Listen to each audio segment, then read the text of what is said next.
अस्सलाम वालेकुम स्टूडेंट्स। जैसा कि हम केमिस्ट्री में यूनिट नंबर 2 पढ़ रहे हैं और यूनिट नंबर 2 में आज हमारा टॉपिक है elements, compounds and mixtures. According to my experience, I have seen that most of the students they cannot be able to differentiate between these three things. मेरा जो तजुर्बा है वो यही कहता है। मैंने ऑब्जर्व किया ये चीज़ कि मोस्ट ऑफ द स्टूडेंट्स को एलिमेंट्स, कंपाउंड्स एंड मिक्सचर्स में डिफरेंशिएशन ही नहीं पता, उनको फर्क ही नहीं पता इन चीज़ों के माबैन। वो वैसे तो बोल देते हैं कि ये एलिमेंट होगा, ये कंपाउंड होगा या ये मिक्सचर होगा, but chemically they can not be able to differentiate between these three things. आज हम उसको केमिकली बहुत बेस लाइन से पढ़ने की कोशिश करेंगे ताकि लाइफ में आगे चलकर आपको बहुत अच्छे तरीके से इन चीज़ों के बारे में फर्क पता हो। हम एलिमेंट्स को पढ़ने से पहले बहुत बेस लाइन, बहुत बेसिक टॉपिक, बहुत बेसिक एंटिटी से पढ़ते हैं, दैट इज एटम। सबसे पहले अब मैं आपको एलिमेंट्स पढ़ाऊंगा, लेकिन पढ़ाने से पहले मुझे उस तरफ थोड़ा सा वो कहते हैं ना मूड बनाना, तो मैं उस एलिमेंट को पढ़ाने से पहले थोड़ा सा आपका मूड बना रहा हूँ, ठीक है, ताकि आपको अच्छे से समझ आए। देखिएगा, ये जो एलिमेंट्स हैं या कंपाउंड्स हैं या मिक्सचर्स हैं, ये हमेशा एक चीज से मिलकर बनती है और उस चीज को, उस एंटिटी को, उस पार्टिकल को एटम कहा जाता है। एटम क्या है? इस दुनिया में जितने भी मैटर्स बने हुए हैं, जितने भी आपको सब्सटेंसेस नजर आती हैं, वो तमाम इस छोटे तरीन जर्रे से बनती हैं, छोटे तरीन पार्टिकल से बनती हैं, स्मॉलेस्ट एंटिटी से बनती हैं, स्मॉलेस्ट यूनिट से बनती हैं, जिसको हम केमिस्ट्री में एटम के नाम से पुकारते हैं। तो एटम क्या चीज है हमारे पास? The smallest unit of matter. Matter क्या चीज है? ये एवरीथिंग इस दुनिया में, whatever you can able to see, that is matter. और मैटर के बारे में हम पीछे टॉपिक्स में काफी डिटेल से पढ़ चुके हैं, आप उन वीडियोस को जाकर देख लें। The smallest unit of matter, unit को हम मतलब पार्टिकल, यूनिट का मतलब है छोटा जर्रा, जो मजीद हम उसको डिविजिबल ना कर सके, मजीद डिवाइड ना कर सके। The smallest unit of matter यानी the smallest particle of everything, तो वो छोटा तरीन जर्रा एटम कहलाता है। तो यहां तक तो आपको बात समझ आ गई होगी कि इस कायनात में जो भी चीज बनी है वो एटम से बनी है, ठीक है। अब हम आगे देखते हैं, यही एटम दूसरे एटम्स के साथ मिल मिलकर खास किस्म के मॉलिक्यूल्स बनाती है। यानी यही एटम, वो एटम सेम टाइप के हो सकते हैं, डिफरेंट टाइप के हो सकते हैं, तो वो एटम दूसरे एटम्स के साथ मिलकर मॉलिक्यूल बनाते हैं। ठीक हो गया। अब यहां से हमारा एक्चुअली रियल टॉपिक स्टार्ट हो गया। अब देखें, कोई भी एटम किसी भी दूसरे एटम के साथ कंबाइन होते हैं और उनसे क्या बनता है? मॉलिक्यूल बनता है। वो molecule same kind of atom से भी बन सकते हैं और वो molecule different kind of atom से मिलकर भी बन सकते हैं। अगर वो molecule same kind of atom से बने हैं तो उनको एलिमेंट्स कहा जाता है।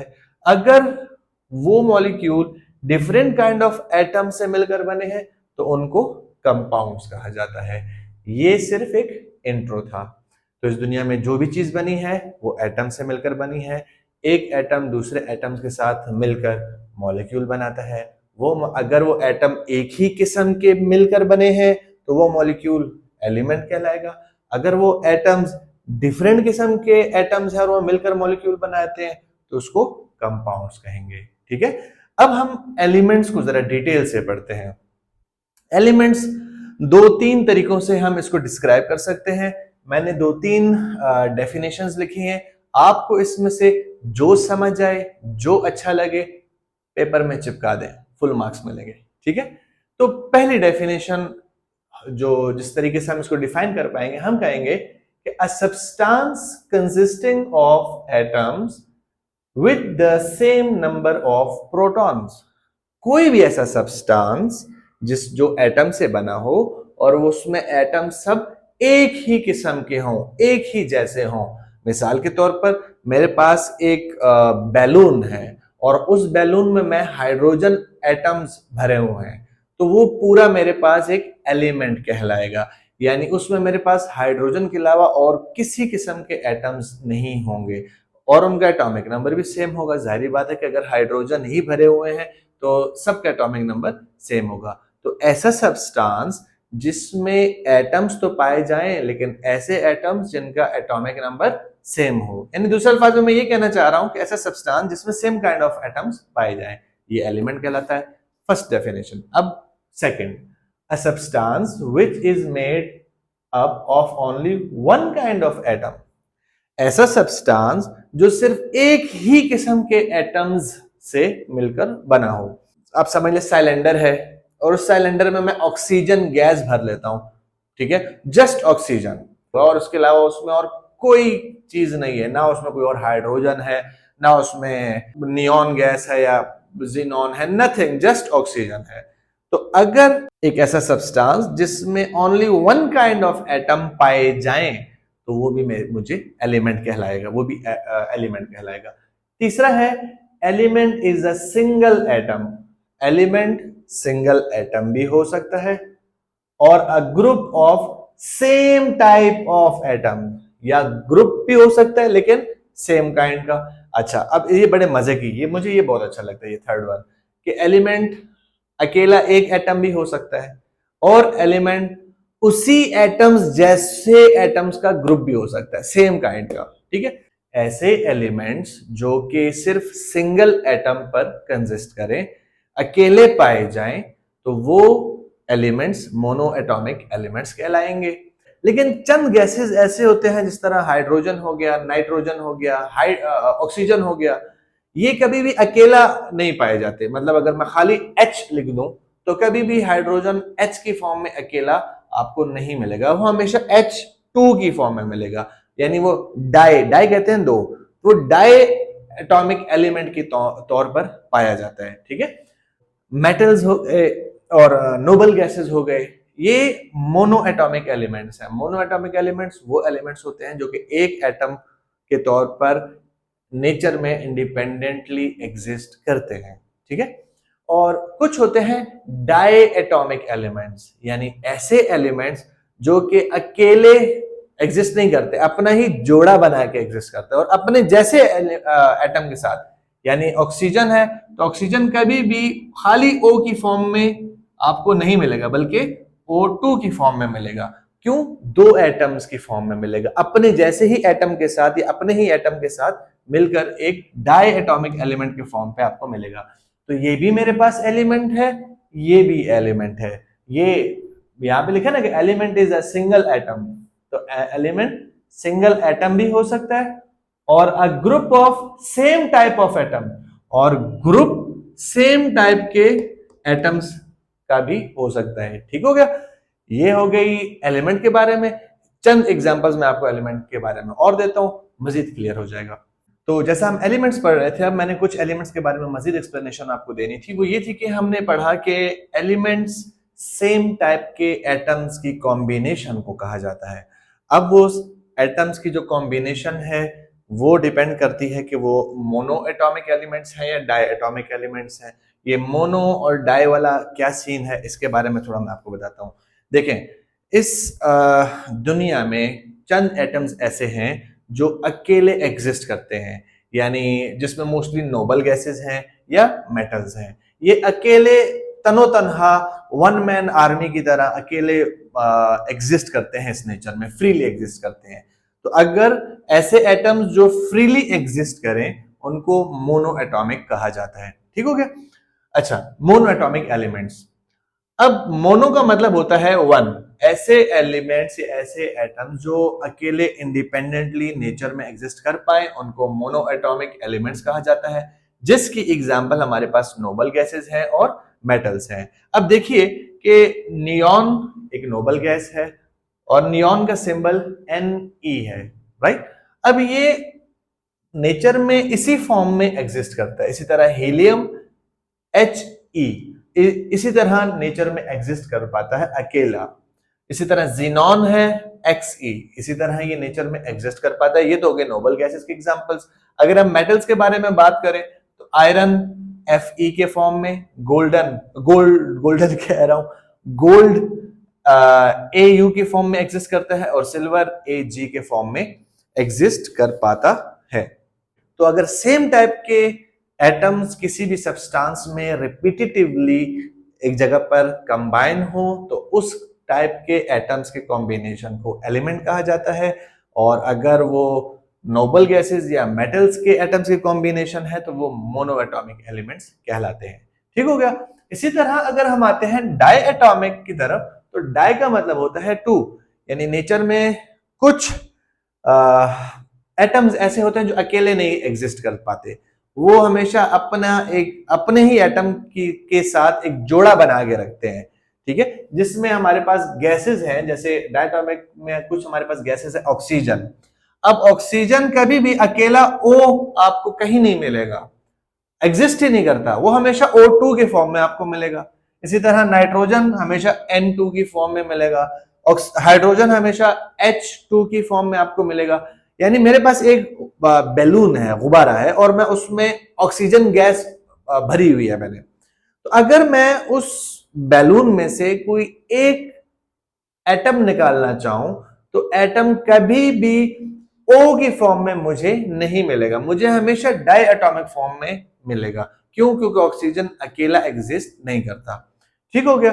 अब वो पूरा बैलून आप देखें कि उसमें वो सेम काइंड ऑफ एटम से मिलकर बने, same kind of group of atom से मिलकर बना है। उस बैलून को अगर मैं उसका जायजा लूंगा तो उसमें O2 O2 O2 O2 O2 यानी हर जगह पे ऑक्सीजन का diatomic, oxygen diatomic, oxygen diatomic, इस फॉर्म में वो सारा वो एलिमेंट मेरे पास बना होगा। तो चंद एलिमेंट्स ऐसे होते हैं जो सिंगल एटम से मिलकर बनते हैं, और चंद एलिमेंट्स ऐसे होते हैं जो दो एटम्स के ग्रुप से मिलकर बनते हैं। तो ये एलिमेंट्स के बारे में मैंने आपको बता दिया। आई होप आपको समझ आ गया होगा। मैं अभी जब भी आपको एलिमेंट्स, फिर कंपाउंड और फिर आपको मिक्सचर जब पढ़ा दूंगा, उसके बाद मैं आपको मजीद एग्जांपल्स दूंगा और भी आपको क्लियर होता जाएगा। अभी आप सिर्फ ये याद रखें कि अगर सेम टाइप के एटम या सेम टाइप के एटम्स से मिलकर अगर कोई सब्सटेंस बनता है जिनका एटॉमिक नंबर सेम हो, एलिमेंट्स में जितने भी एटम हैं या ग्रुप ऑफ एटम्स हैं उनका एटॉमिक नंबर सेम होगा। एलिमेंट्स के बारे में हमने काफी डिटेल से, ज्यादा डिटेल से तो नहीं पढ़ा हमने, काफी बस बेसिक बेसिक बातें पढ़ी हैं इसमें। ज्यादा डिटेल से और ज्यादा डिटेल से पढ़ाऊंगा तो आप काफी कंफ्यूज हो जाएंगे। तो एलिमेंट्स के बारे में हमने ये चीजें पढ़ ली हैं।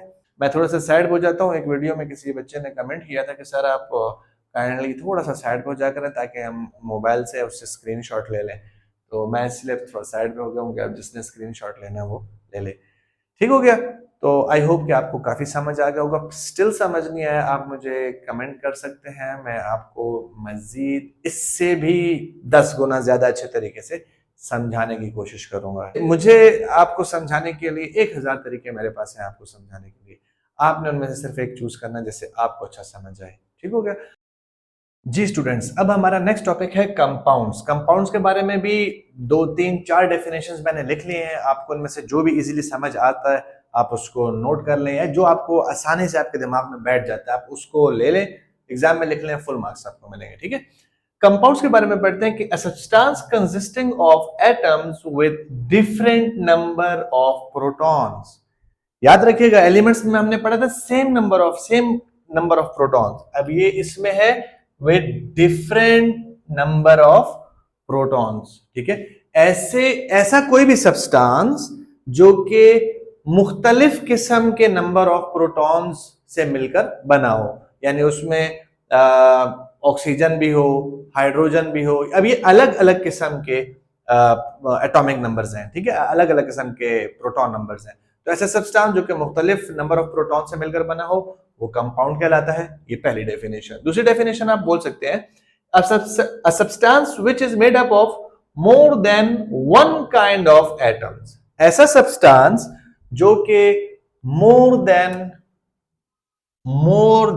वन काइंड ऑफ एटम से बना हो, यानी एक से ज्यादा अकसाम के एटम से मिलकर अगर कोई चीज बनी है वो भी कंपाउंड कहलाएगी। तो कंपाउंड वो चीज भी है जो कि एक से ज्यादा अकसाम के एटम से मिलकर बना हो। ये दूसरी बात। तीसरी बात, a substance having elements more than one type। ऐसा सब्सटेंस जिसमें एलिमेंट्स हो मोर देन वन टाइप। तो इसमें बताया गया कि कोई भी ऐसा सब्सटेंस जिसमें एक से ज्यादा किस्म के एलिमेंट्स पाए जाएं, वो चीज भी कंपाउंड कहलाएगी। A substance having elements more than one type. ठीक हो गया। ये तीन डेफिनेशन में से जो आपको अच्छा लगता है, जो आपको समझ आता है, आप उसको ले लें। एक बात याद रखिएगा कि कंपाउंड्स जो होते हैं ये केमिकली ज्वाइंट टुगेदर होते हैं इन नेचर। यानी नेचर के अंदर कंपाउंड्स खुद ब खुद केमिकली एक दूसरे के साथ अटैच हो जाते हैं, कंबाइन हो जाते हैं, ज्वाइन हो जाते हैं केमिकली। ये एग्जिस्ट करते हैं केमिकली ज्वाइंट। ठीक है। यानी मैं आपको सादा अल्फाज में बताना चाहूं तो मैं यूं कहूंगा कि अगर हम नेचर की बात करें तो नेचर में हमें कंपाउंड्स केमिकली खुद से ज्वाइंट मिलेंगे। यानी केमिकली खुद से एक दूसरे के साथ ज्वाइन हो सकते हैं। ठीक है। तो ये बात आपने नोट करनी है कि कंपाउंड्स जितने भी हैं ये केमिकली एक दूसरे के साथ ज्वाइन होते हैं नेचर में। हमें इसके लिए ज्यादा कोई तगदो नहीं करनी पड़ती, हमें खुद से इनको फिजिकली ज्वाइन करने की जरूरत नहीं पड़ती। तो जितने भी कंपाउंड्स होते हैं ये केमिकली खुद एक दूसरे के साथ नेचर में ज्वाइन होकर कंपाउंड्स बनाते हैं। इसकी चंद एग्जांपल्स हैं, बहुत बेसिक एग्जांपल मैंने दिए ताकि आपको इजीली समझ आए। जिसमें हमारे पास वाटर है और कार्बन डाइऑक्साइड है। वाटर का केमिकल फॉर्मूला है H2O एंड कार्बन डाइऑक्साइड का केमिकल फॉर्मूला है CO2। अब हम थोड़ा सा इसके एग्जांपल्स की तरफ आते हैं आपको मजीद इसको समझाने के लिए। देखिए मेरे पास एक समझ ले सिलेंडर है या कोई जार है या कोई कंटेनर है जिसमें मैंने H2O, H2O, H2O, H2O, H2O ये सारा मैंने भरा हुआ है। ठीक है। ये कंपाउंड नंबर 1 है। और यहां पर आप देखें कि ये मेरे पास कंपाउंड नंबर 2 है जिसमें मैंने CO2 कार्बन डाइऑक्साइड गैस भरी हुई है कंटेनर के अंदर। CO2 अब ये भी पूरा एक कंपाउंड है, ये भी पूरा एक कंपाउंड है। क्यों? अब मैं उस क्यों का रीजन दे रहा हूं कि हम क्यों इसको कंपाउंड कह रहे हैं, उसकी वजह बताता हूं। आप देखें ये कंपाउंड नंबर 1 में मेरे पास वाटर है और कंपाउंड नंबर 2 में मेरे पास कार्बन डाइऑक्साइड है। इसको बाद में देखते हैं, पहले इसको निपटाते हैं, बाद में उसकी तरफ जाते हैं। तो कंपाउंड नंबर 1 में मेरे पास वाटर है H2O। H2O अगर आप H2O का फॉर्मूला लिखते हैं तो आप देखें कि H2 ये अलग से एलिमेंट है जिसको हाइड्रोजन कहते हैं और O अलग से एलिमेंट है जिसको हम ऑक्सीजन कहते हैं। बात समझ आ गई? ये अलग किस्म का एलिमेंट है और ये अलग किस्म का एलिमेंट है। और मैंने बात यही की कंपाउंड की डेफिनेशन में कि अगर दो अलग अलग किस्म के एलिमेंट्स आपस में मिलेंगे तो वो क्या बन जाएगा? वो बन जाएगा कंपाउंड। ये बात हुई। A substance which is made up of more than one kind of atoms, which is made up of more than one kind of atom, that is also called compound. इसी तरह अगर हम दूसरे एग्जांपल की तरफ जाते हैं तो आप देखें कि इसमें CO2 है, कार्बन डाइऑक्साइड भरा हुआ है इस कंटेनर के अंदर कंपाउंड नंबर 2 में CO2। तो C जो है अलग से है, एक एलिमेंट है कार्बन, और O2 अलग से एक एलिमेंट है ऑक्सीजन। आप देखें कि दो डिफरेंट किस्म के एलिमेंट्स आपस में मिल रहे हैं और उनसे क्या बन रहा है? कंपाउंड। तो बात यह है कि जब दो मुख्तलिफ किस्म के, दो से ज्यादा मुख्तलिफ किस्म के एलिमेंट्स आपस में मिले या एटम्स आपस में मिले या अलग प्रोटॉन नंबर्स के एंटिटीज आपस में मिले तो उनसे क्या चीज बन जाती है? कंपाउंड। तो एलिमेंट्स के बारे में हमने ये पढ़ा था कि अगर सेम टाइप ऑफ एटम्स आपस में मिले, चाहे वो मोनो एटॉमिक हो या डाई एटॉमिक हो, लेकिन अगर वो सेम एटॉमिक नंबर्स के हैं और वो आपस में मिलते हैं तो वो बन जाएंगे एलिमेंट्स। अगर डिफरेंट नंबर ऑफ प्रोटॉन्स या डिफरेंट नंबर ऑफ एटम्स या डिफरेंट काइंड ऑफ एटम्स आपस में मिलते हैं तो उनसे बन जाता है कंपाउंड। अब हम मूव करेंगे मिक्सचर्स की तरफ कि मिक्सचर्स क्या होते हैं। जी स्टूडेंट्स, अब हमारा नेक्स्ट टॉपिक है मिक्सचर्स। मिक्सचर्स के बारे में हम पढ़ते हैं। इसकी सिंपल एक ही डेफिनेशन एनफ है क्योंकि इजीली समझ आ जाती है। A physical combination of two or more substances in any ratio. अब इस डेफिनेशन को समझने की कोशिश करेंगे हम। अ फिजिकल कॉम्बिनेशन का मतलब ये, इससे पीछे हमने कंपाउंड्स पढ़ा था, कंपाउंड्स में केमिकल कॉम्बिनेशन था। केमिकल कॉम्बिनेशन का मतलब है कि केमिकली वो चीज खुद ही नेचर में एग्जिस्ट करते थे एक दूसरे के साथ मिले हुए। लेकिन मिक्सचर्स कभी भी केमिकली एग्जिस्ट नहीं करते, ये फिजिकली हमें करना पड़ता है। यानी एक कंपाउंड को दूसरे कंपाउंड को आपस में मिक्स करके हमें फिजिकली करना पड़ता है। तो फिजिकल कॉम्बिनेशन यानी हम जानबूझकर खुद से of two or more substances, दो या दो से ज्यादा सब्सटेंसेस को कंबाइन करते हैं इन एनी रेशियो, किसी भी रेशियो में। रेशियो हमारी मर्जी है कि हम कितनी मिकदार में उन चीजों को आपस में मिक्स करते हैं। मिकदार का कम करना, घटाना या ज्यादा करना वो हम पे डिपेंड करता है। सादा अल्फाज में ये हो गया कि कोई भी दो या दो से ज्यादा सब्सटेंसेस को फिजिकली अगर हम जानबूझकर खुद से मिक्सअप करें तो उससे जो चीज बनेगी वो मिक्सचर कहलाएगी, और उसकी तादाद भी हम खुद डिफाइन करेंगे इन एनी रेशियो। तो a physical combination of two or more substances in any ratio. ठीक हो गया।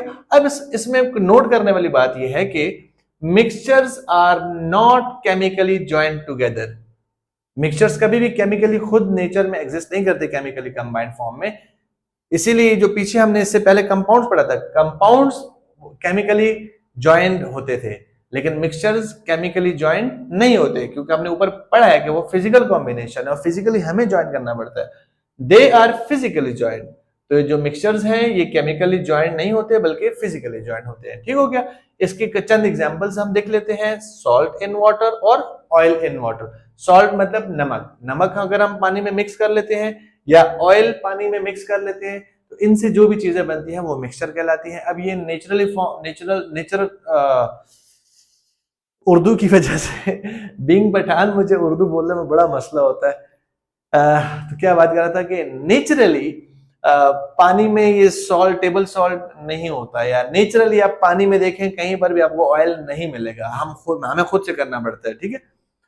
तो हम अब इसको थोड़ा सा मजीद, इस मिक्सचर्स के टॉपिक को थोड़ा सा हम आगे बढ़ाकर मजीद एक्सप्लेन करके देखते हैं कि एक्चुअली मिक्सचर्स की दो टाइप्स हैं। एक है होमोजीनियस मिक्सचर्स और दूसरा है हेट्रोजीनियस मिक्सचर्स। होमोजीनियस मिक्सचर्स की पहले मिसाल देख लेते हैं, उसको हम बाद में देखेंगे, पहले इसको निपटाते हैं। होमोजीनियस मिक्सचर्स की एक मिसाल, पहले हम एग्जांपल देखेंगे, एग्जांपल से फिर हम इसका मतलब समझेंगे कि होमोजीनियस मिक्सचर्स क्या होते हैं। मिसाल के तौर पर मेरे पास एक कंटेनर है, एक गिलास है, उसमें मैंने वाटर लिया और थोड़ा सा सॉल्ट उसके अंदर मैंने जानबूझ के खुद मिक्स किया। अब ये जो भी काम कर रहा हूं मैं फिजिकली कर रहा हूं, खुद कर रहा हूं। तो मैंने गिलास लिया, ये भी फिजिकली हो गया, पानी उसमें मिलाया, ये भी मैं खुद कर रहा हूं, और सॉल्ट मैंने उसमें मिक्स किया और वो मैंने चम्मच से सारा मिक्सअप कर लिया अच्छे तरीके से। अब आप देखेंगे कि जब मैं सॉल्ट उसमें पानी में मिक्स करूंगा तो वो सॉल्ट बिल्कुल, मतलब उसके जो कंपोनेंट्स होंगे वो यूनिफॉर्मली सारा डिस्ट्रीब्यूट हो जाएगा। मुझे वो सॉल्ट दोबारा उसमें नजर नहीं आएगा क्योंकि वो सारा सॉल्ट उसके अंदर इजी, बहुत आसानी से मिक्सअप हो गया है। ठीक हो गया। तो ऐसे मिक्सचर्स यानी होमोजीनियस मिक्सचर्स वो मिक्सचर्स होते हैं जिसमें कंपोनेंट्स सारे यूनिफॉर्मली डिस्ट्रीब्यूट हो जाए। यानी जो मैंने सॉल्ट डाला था पानी के अंदर वो बिल्कुल इक्वली डिस्ट्रीब्यूट हो गया, मुझे अब सॉल्ट नजर ही नहीं आ रहा।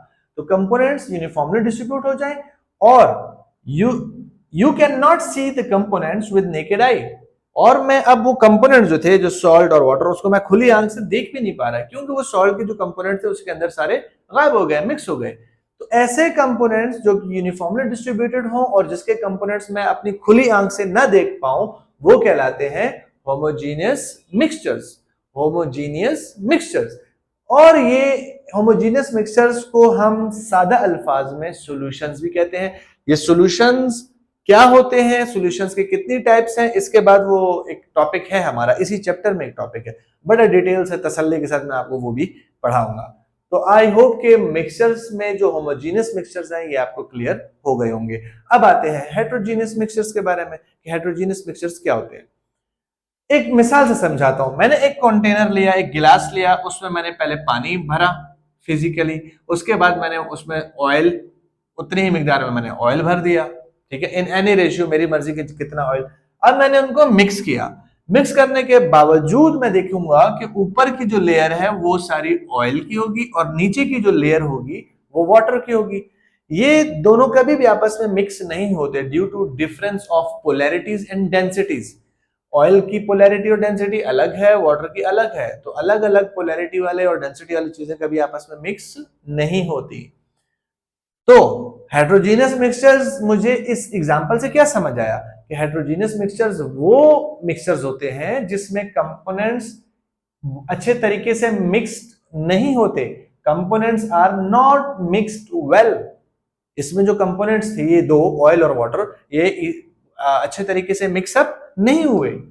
You can see two distinct layers with naked eye, मैं दो लेयर्स देख सकता हूं खुली आंख से, मैं इजीली ऑब्जर्व में देख सकता हूं कि ये ऊपर वाली जो है ऑयल की लेयर है, नीचे वाली जो है ये वाटर की लेयर है। I can see the two distinct layers with the naked eyes.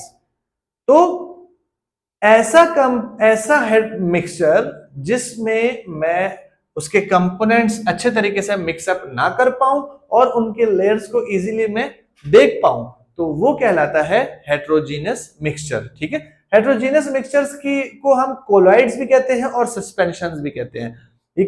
ये सॉल्यूशन, ये कोलॉइड, ये सस्पेंशन, ये आगे टॉपिक्स आ रहे हैं, उसमें मैं आपको डिटेल से, ये सॉल्यूशंस वाला टॉपिक है, मैं आपको डिटेल से उसमें सॉल्यूशन की टाइप्स, ये ट्रू सॉल्यूशन कौन सा होता है, एक्वस सॉल्यूशन कौन से हैं, कोलॉइड्स कौन है, सस्पेंशन कौन से, इसको डिटेल से हम पढ़ेंगे। लेकिन अभी हमारा टॉपिक चूंकि मिक्सचर्स है और मिक्सचर की टाइप्स है, तो होमोजेनियस मिक्सचर्स में तमाम कंपोनेंट्स यूनिफॉर्मली डिस्ट्रीब्यूट होते हैं और मैं खुली आंख से उन चीज को नहीं देख पाता और वो सॉल्यूशन कहलाती हैं। और हेट्रोजीनियस में जो कंपोनेंट्स हैं वो इजीली और यूनिफॉर्मली मिक्सअप नहीं होते और उनको मैं खुली आंख से वो कंपोनेंट्स को इजीली ऑब्जर्व कर सकता हूं और उनको हम कोलॉइड्स और सस्पेंशन भी कहते हैं।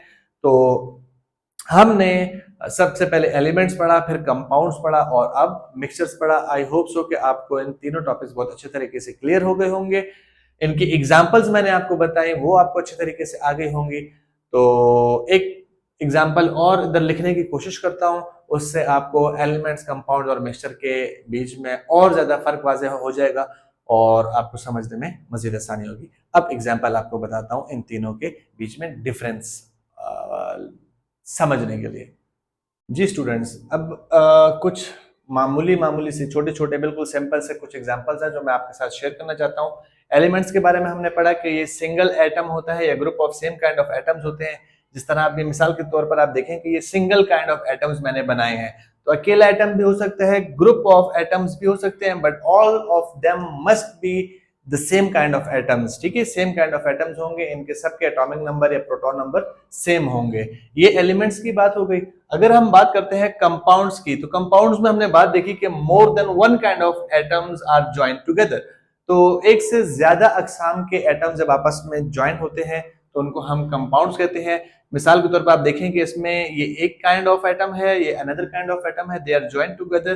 तो इस आप देखें कि दो डिफरेंट एटम्स हैं, ये आपस में मिले हुए हैं, तो इसको हम कंपाउंड्स कहते हैं।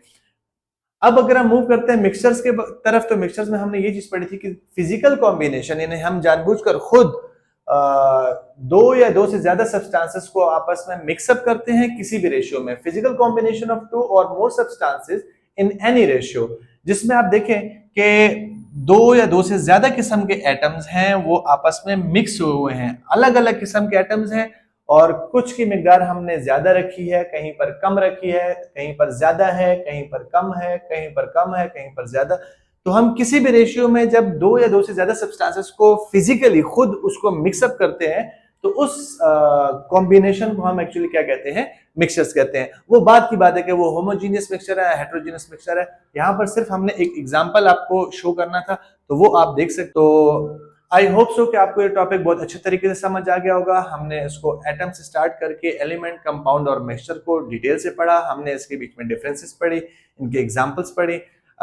स्टिल इसके बावजूद भी अगर आपको समझ नहीं आती तो आप मुझे नीचे कमेंट कर सकते हैं। आई होप सो आपको समझ आ गया होगा, है ना? तो बट फिर भी नहीं समझ आया तो मैं हूं ना। ठीक है, अपना ख्याल रखिएगा, टेक केयर, अस्सलाम।